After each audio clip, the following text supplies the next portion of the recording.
Hey, what's going on everyone? Welcome back to another episode of Star Wars Coffee, where in today's episode we will be sifting through the most up-to-date leaks for the full film of The Rise of Skywalker.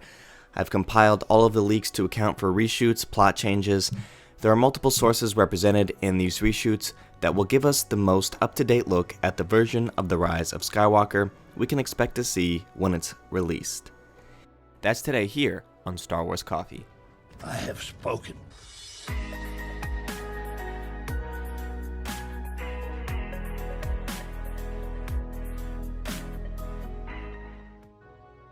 Hello there to all of the returning subscribers, but if you're new to the channel and you're just finding me for the first time, be sure to hit that subscribe button, hit that like button on this video and any other video from the channel that you check out, and be sure to hit that notification bell so that the bell is completely filled in, as this is the way you will never miss a new video the second it goes live. Do it.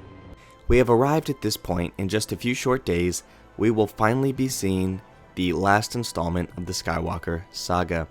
Reshoots have finished, photography is done, the score is done, and the final version of the film has been shown to the cast. With all of these tasks finally being checked off, it is time for us to dive into the Rise of Skywalker.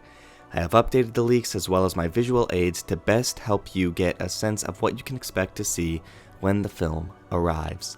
Without further ado, let us dive in to the final version of The Rise of Skywalker.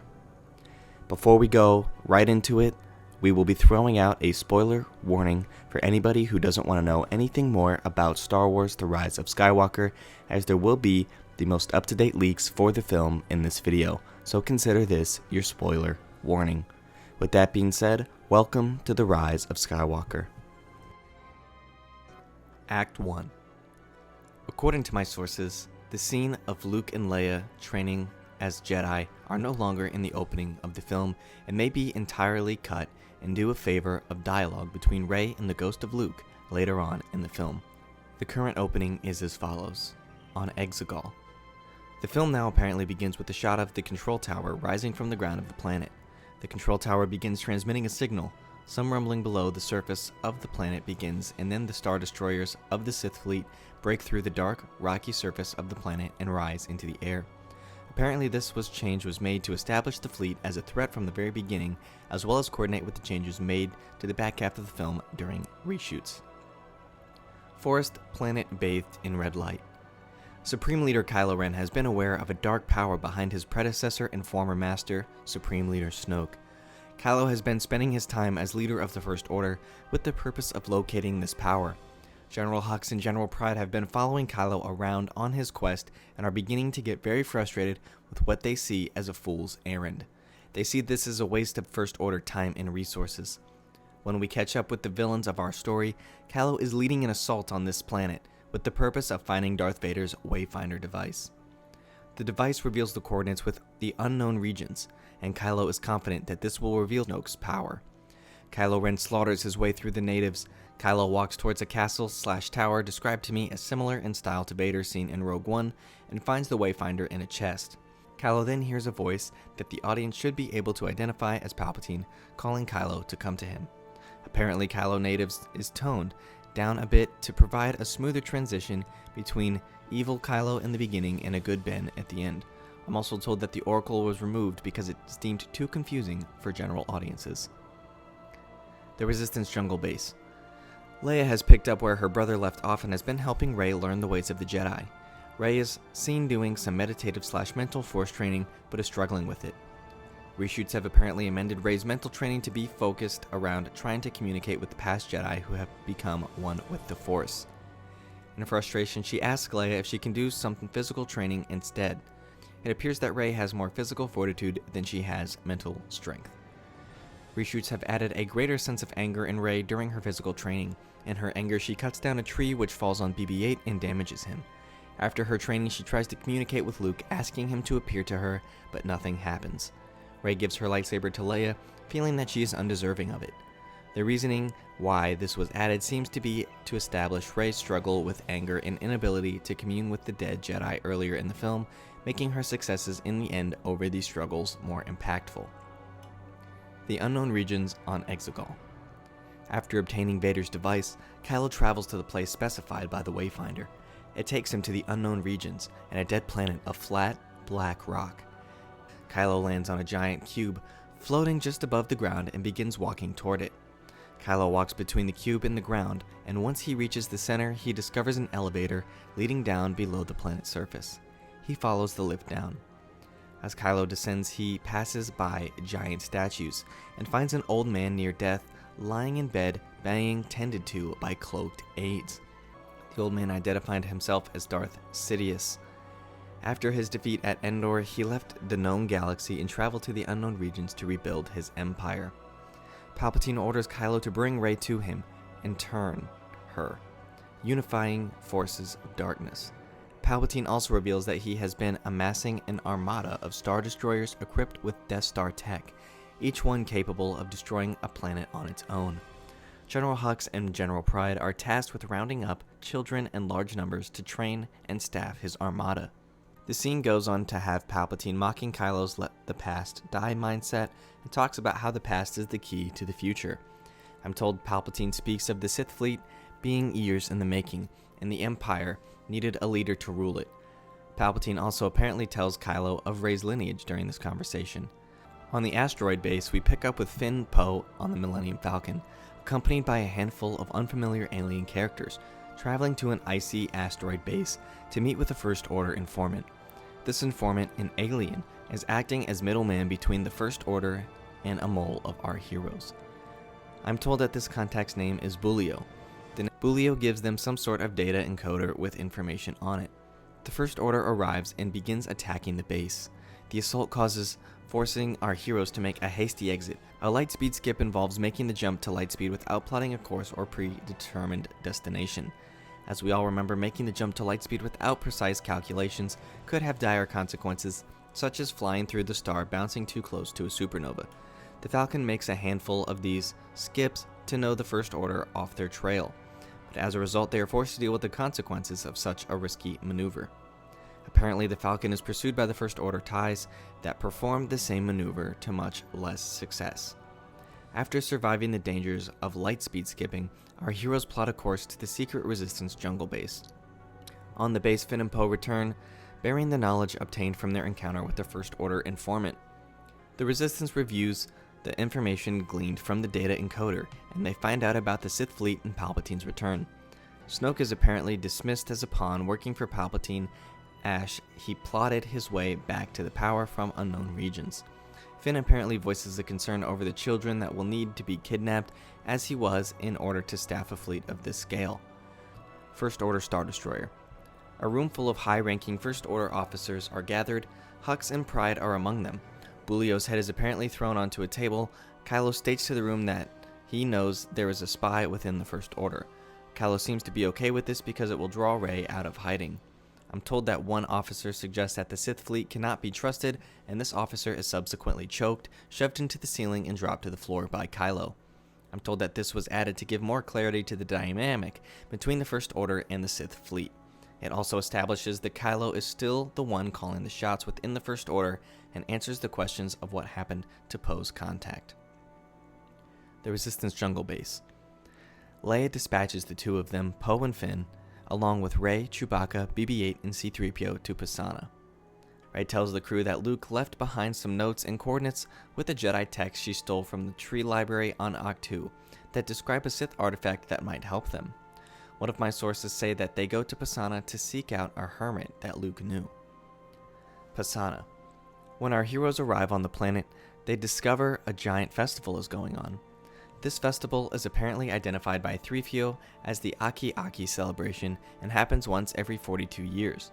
We already know that the species seen on Pasaana Desert is called the Aki-Aki, so I think it's likely a descriptor, not the name of the festival itself.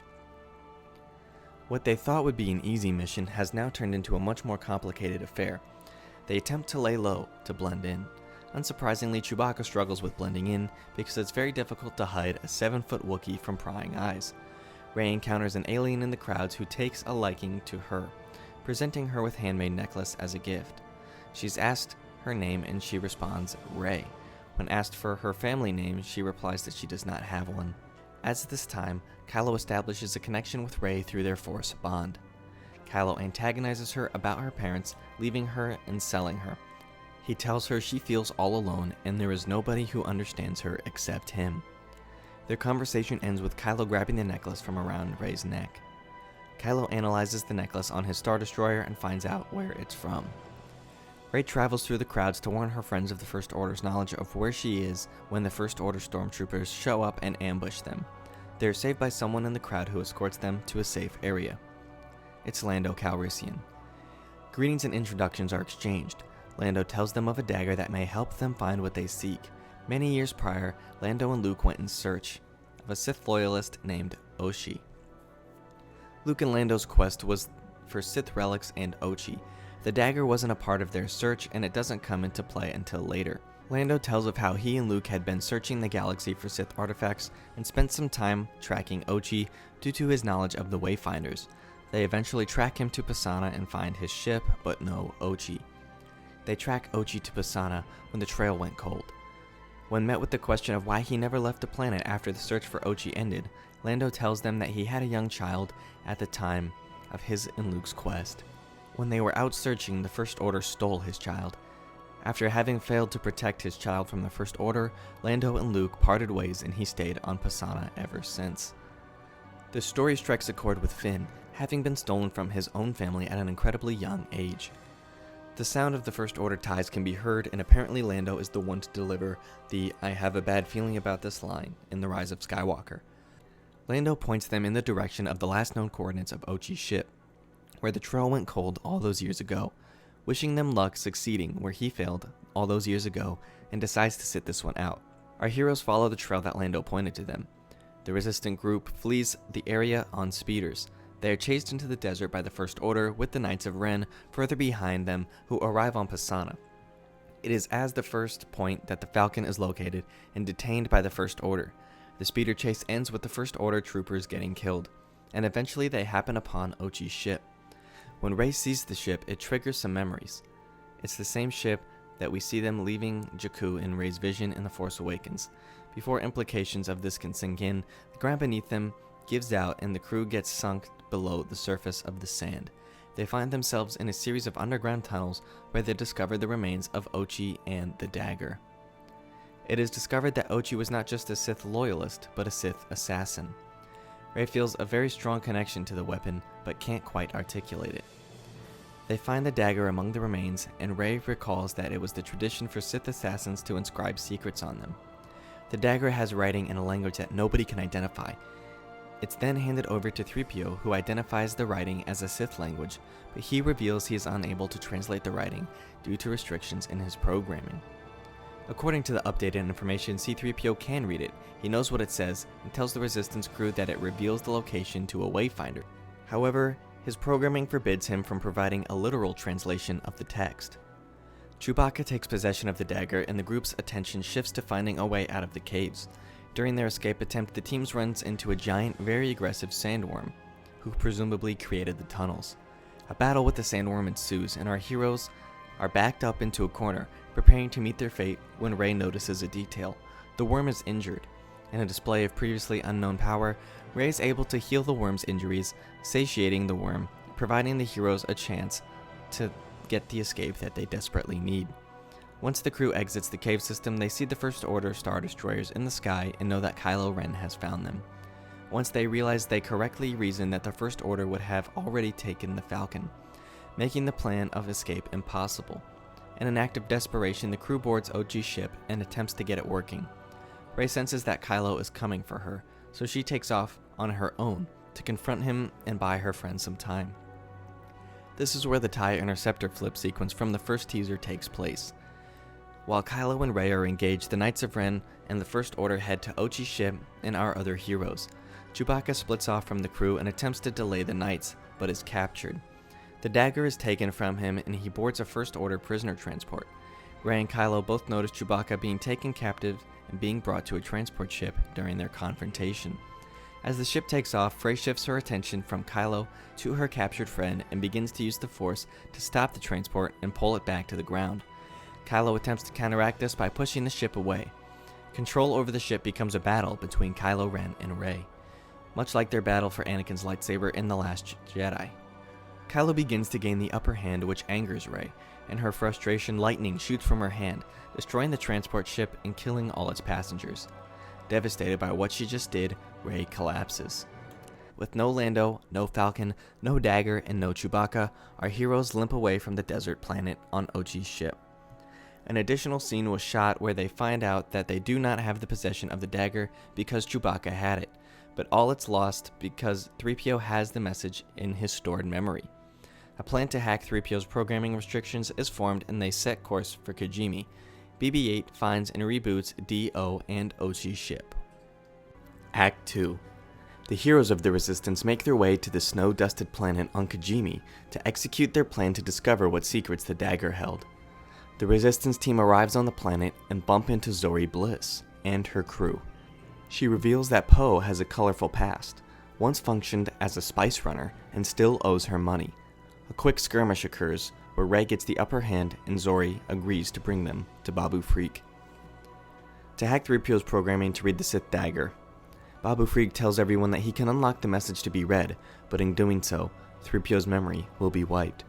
Still reeling from the loss of Chewbacca, the heroes argue about finding another way to get the job done. But in an act of self-sacrifice, 3PO voluntarily consents to the modifications, knowing that the droid we've all known for years will essentially die. Babu Frik completes the hack and 3PO is now able to read the inscribed message on the dagger. This translated text points them to the location of the Emperor's own Wayfinder. Having served this purpose, 3PO's memory wipe begins and he shuts down, giving him the red eyes. Once the memory wipe is complete, 3PO reboots with a completely empty memory. Zorii and Poe reminisce about old times, sometime around or during the 3PO sequence.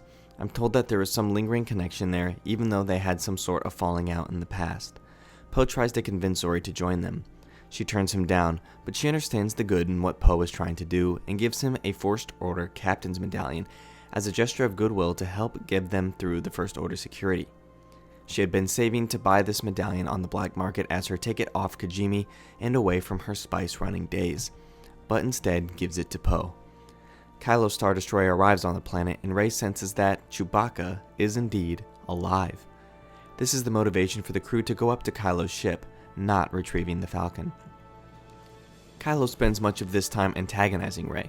Some of this conversation revolves around her parents and the truth behind the dagger.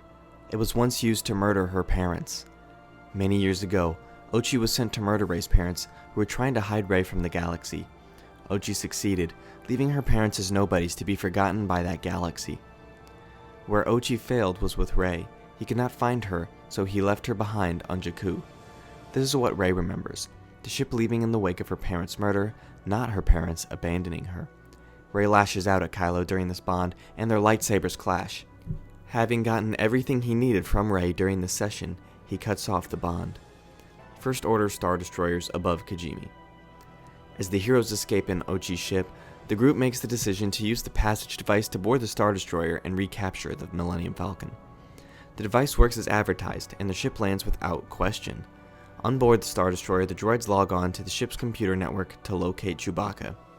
Rey splits off, feeling as if something is calling to her. Meanwhile, the others find Chewie, but their rescue attempt fails and they are all taken captive. The calling Rey feels is caused by the dagger, which draws her into Kylo's living quarters. Rey finds and grabs Ochi's dagger, but when she does, it gives her visions of what happened to her parents. Ochi found and killed them with that dagger, and that her parents were trying to hide her from Ochi. When she breaks free from the vision, a bond with Kylo begins. Kijimi. Back on the surface of the planet, and having grown tired of fruitless search of Rey, Kylo initiates another force bond with her. He discovers that she is on his Star Destroyer, and a lightsaber duel breaks out between the two of them across 2 different locations. Kylo on the surface of Kijimi, and Rey aboard the Star Destroyer. During this encounter, Kylo reveals there is more to the story behind Rey and her parents. Ochi was sent to find and recover Rey, not kill her. Her parents just got in the way. She is still wanted for the darkness that resides within her. Once Rey and Kylo's Force Bond duel ends, Kylo makes his way back to his ship, and Rey grabs the dagger and Chewbacca's bandoiler and bolts. Rey bumps into a fresh-minded 3PO along the way, hands him Chewbacca's effects and the dagger, and tells him to make a run for it while she stalls Kylo. It is during their confrontation in person that Kylo reveals Rey's Palpatine lineage. When it appears that all is lost for our heroes that have been captured by the First Order, General Hux arrives and surprisingly not only allows them to escape, but points them in the direction of the Falcon. Hux was the mole within the First Order, and Finn and Poe had received information from. Rey and the other heroes make a break for the Falcon and escaped. Pryde kills Hux for treason of the First Order, and from this point on, General Pryde is the sole commander of the First Order military. The Emperor contacts Pryde and demands that he use one of the specially equipped Star Destroyers to destroy Kijimi as an act of loyalty, and Pryde complies. Endor. The information gleaned from 3PO's translation of the dagger reveals the second location, the Wayfinder device, which turns out to be aboard the wreckage of the second Death Star on the forest moon of Endor. Along their way to the wreckage, the crew comes in contact with a person named Jannah. It is revealed that she was press-ganged into the First Order service as a child, but eventually escaped and found her way to Endor, where she has been living for some time. At this time, it is revealed that she is the child that Lando lost to the First Order all those years ago. Jannah provides way with transportation to the Death Star wreckage. Finn and Jannah apparently chase after Rey to and on the Death Star wreckage as seen in the final trailer. Rey makes her way to the Death Star wreckage and begins climbing her way through its twisted remains. She eventually reaches the Emperor's throne room and discovers a chamber connecting to that room that contains the second Wayfinder. Rey approaches the object and picks it up, which induces a vision of possible future for herself. The vision shocks Rey and she stumbles back into the throne room where Kylo Ren is waiting for her. Kylo takes possession of the Emperor's Wayfinder, destroys it, and indicates to Rey that the only way to get another Wayfinder is to go through him and take Vader's. A lightsaber battle ensues, beginning in a throne room and eventually transitioning to exterior wreckage among the crashing waves. The Resistance Jungle Base. Off in another part of the galaxy, while Kylo and Rey clash sabers, bright light in the universe begins to fade. Leia is dying. Endor. As their battle rages on, both Kylo and Rey sense the death of their respective mother and mentor. I'm told that Palpatine senses her death too, making him more confident that Rey now has nobody to turn to but him. Sometime around here, Palpatine orders Kijimi to be destroyed as the first ships of the Sith fleet reach deployment altitude. They both react, but Rey recovers from the shock sooner and leverages the moment to take Kylo's weapon from him and stab him through the chest with it. In the aftermath of their concluded duel, Rey declares to Kylo that she will never be like him and fall to the dark side. She exercises her newly found healing ability to save Kylo from death, steals his ship along with Vader's Wayfinder device aboard it, takes off, leaving her enemy behind. After Rey leaves the forest moon, the remainder of the Resistance crew boards the Falcon, along with their newly found ally Jannah, having spent the duration of Rey and Kylo's fight repairing the ship and return the hidden base on the jungle planet. Broken and defeated, Kylo Ren remains on the wreckage of the second Death Star, where he is visited by a vision of his father. Han speaks to his son, telling him that it's never too late to return to the light and make the right choice. The conversation has a profound effect on Kylo, and in a symbolic gesture, he discards his lightsaber and walks away from the darkness and the identity of Kylo Ren. Act 3. Ahch-To. Following her experience on the Death Star, Rey returns to the island on Ahch-To. Throughout the course of the film, she is given into her aggression, nearly killed her friend by unleashing a stream of lightning on a ship, learned that she is the descendant of the Sith Lord, who reduced the Jedi to numbers they have yet to recover from, even half a century later. Saw a vision of herself as a servant of darkness and stabbed her enemy through the chest in anger. Her most recent encounter with Kylo was the last straw, and Rey has now made the decision to follow the example set by Luke and exile herself on the island where the Jedi began. Rey scuttles the ship she stole from Kylo and throws the repaired lightsaber originally constructed by Anakin Skywalker in after it. The ghost of Luke Skywalker appears to Rey, holding the weapon she just discarded. Luke's conversation with Rey is said to be encouraging, yet realistically grim in tone. Luke knows firsthand what it's like to face Palpatine, and that it's not an easy task. Rey must confront Palpatine in the same way that Luke once had to confront Vader. Luke encourages Rey by telling her of the faith Leia had in her. She saw the potential within her, and hoped that Rey would be able to restore the balance of the Force and more just as Anakin once did. Rey supposedly asked to speak to Leia at one point, but Luke responds by telling her that Leia has not yet completed her training, and he cannot yet feel her distinctive consciousness within the Force. It's made clear that Luke and Leia both knew of Rey's heritage. This knowledge contributed to Luke's hesitancy to train her. But in the end, it's about your heart and not your genes that really matter. Luke apparently goes on to say that Rey inspired Leia to pick up the path of the Jedi once again, and now 1,000 generations live in you, as the first teaser said. By the end of their conversation, Rey is re-energized for the seemingly insurmountable task that lies ahead, and agrees to leave the island. Having destroyed the ship she used to come to Ahch-To, Luke raises his own X-Wing, previously seen submerged in the coves of the island, to allow Rey to face Palpatine. In addition to the starfighter, Luke gifts Rey with a lightsaber that once belonged to Leia.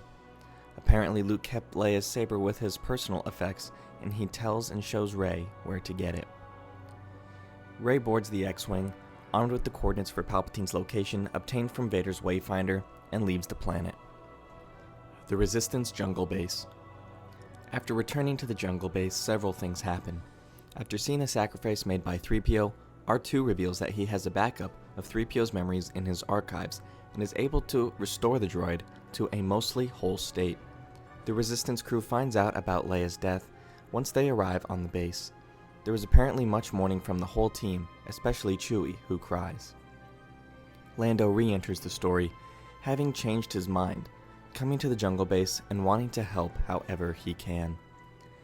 Seeing that everyone is at loss for what to do, Lando tries to give Finn some hope. With D-O having been found on Ochi's ship, the Resistance discovers that Ochi visited Palpatine long ago when he was first given the mission to capture Rey, and D-O can tell them how to get back there. The Resistance mobilizes, readying themselves for the impending conflict. I'm told that the Resistance takes off one direction while the Falcon goes another. Apparently the blockade runner seen in the fleet is being piloted by a Celestian, and a young Mon Cal can be seen in the fleet as well. The Unknown Regions on Exegol. Rey follows the coordinates found in the Wayfinder to the same spot Kylo did earlier in the film. Rey lands outside the giant cube floating above the ground and makes her way through the same underground passages. Where Rey and Kylo's experiences begin to differ, come in where Rey discovers Palpatine. Palpatine is in the same chamber that Kylo discovers him in, but in a huge open-air arena, surrounded by Sith loyalists in dark cloaks in the grandstands. A source has also told me that royal guards of some sort are present for Rey's first meeting with Sidious. Palpatine is being supported by some kind of mechanical arm, possibly connecting Palpatine to a life support machine. The sky above the stadium is filled with Star Destroyers, as soon to be embroiled in conflict with the approaching Resistance. Rey begins to confront Palpatine. It is said to be clear that Palpatine truly wills Rey to strike him down in anger. Palpatine reportedly acknowledges that he extended a very similar offer to Luke years before. But on that day, Luke had his father to save him. Rey has nobody. She tries to resist at first, but slowly begins to lose her resolve. During their conversation, Sidious reportedly confirms Rey's lineage and goads her to take up a lightsaber and strike him down, very much like how he encouraged Luke to do the same thing 30 years prior, telling her that the only in killing him will she gain the power needed to save her friends. Palpatine also apparently makes statements alluding to the belief that Vader could not betray Luke due to their familial bond, and the same kind of bond would ultimately cause Rey to do what the Emperor wishes. As the battle between the First Order and Empire and the Resistance rages in the skies above them, Rey gives in to the Emperor's commands and decides to strike him down. Ben Solo was able to leave the wreckage of the Death Star and his former persona behind, and travel to Exegol with the purpose of joining Rey to help face down Sidious. Before leaving the Death Star wreckage, Ben abandoned Kylo's lightsaber, so now he's walking into a war zone with no weapon. When he arrives on the planet, he encounters the Knights of Ren, who are guarding the entrance, to the arena where Rey and Sidious are. As Rey is about to kill Palpatine, as she realizes she sees no way around this, she senses Ben at the last moment. She realizes that she's not alone and initiates a force bond with him to pass off one of her lightsabers to him. Rey apparently takes out the guards with Leia's saber while Ben uses Anakin's to dispatch the Knights of Ren. They reconvene to face Palpatine together. Seeing Ben arrives pleases Sidious. Palpatine then uses his power to bond them together and begins to siphon power and direct it into himself. As their power flows into him, the once silky and decrepit Palpatine stands tall and strong once again, restoring himself to a much younger, healthier state. The skies over Exegol. While all this action is happening on the ground, much more explosive events are happening in the sky.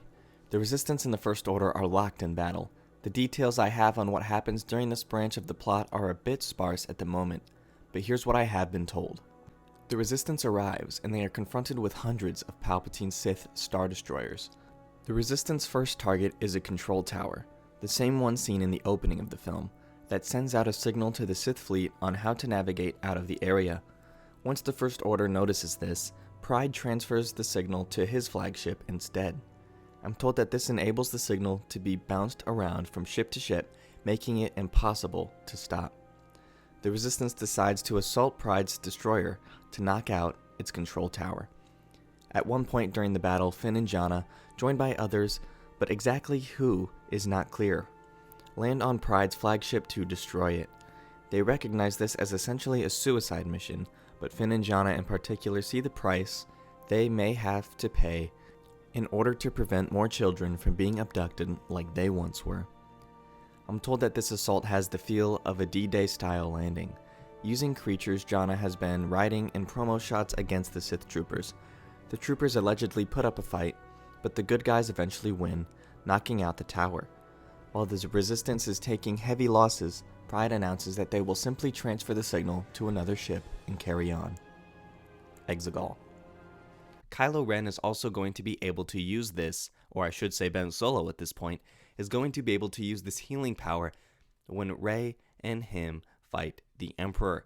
During their encounter after the Emperor incapacitates both of them, and when he is shooting his Sith lightning into the fleet of the Resistance, paralyzing them in space, Ben Solo is going to be regaining consciousness first this time, unlike the Last Jedi throne room sequence, and he is going to be using what strength he has left to help Rey defeat the Emperor. In an act of selflessness, Kylo Ren is going to heal Rey this time in order for her to take the Emperor on. Sidious then shoots lightning into the sky at the Resistance ships. This reportedly shorts the ships out, leaving them essentially dead as the water as it once were. He reportedly continues to make statements about how Rey will join him. Rey reportedly lies on the ground and begins to concentrate, calmly but hard. She reaches out to the Force asking for help, and she finally begins to commune with the Jedi of the past. I'm being told that among the voices that she hears during this time are Obi-Wan, Ahsoka, among others, although these are the only names I've specifically been told, and finally, Leia. In defiance of this, Rey grabs both Anakin's and Leia's lightsaber, and Palpatine turns his wrath on her. It's lightsaber versus lightning at this point. Force ghosts are no longer seen in the scene, but it's supposedly indicated that the Jedi of generations past are with her in spirit, overpowering the Emperor, deflecting his lightning back toward himself, killing him and unleashing an explosion powerful enough to make the arena start to crumble around them. Darth Sidious, the last of the Sith Lords, is finally dead. The Resistance ships come back online following Palpatine's death, and they continue fighting against the Star Destroyers. Lando shows up in the Falcon with reinforcements from across the galaxy. Zori appears to be among them. There is apparently mention of the First Order interference with the Resistance signals on Crate, and not allowing responses back through, but they heard the call for help loud and clear. Finn fires the Star Destroyer's own cannons at the ship itself, destroying it before the signal can transmit to another Star Destroyer. Without the power to navigate, the fleet begins to crash into itself. At this same time, Finn and Jannah complete their mission and succeed in destroying Pride's flagship. The two are prepared to go down with the ship, but are rescued at the last second by the Falcon.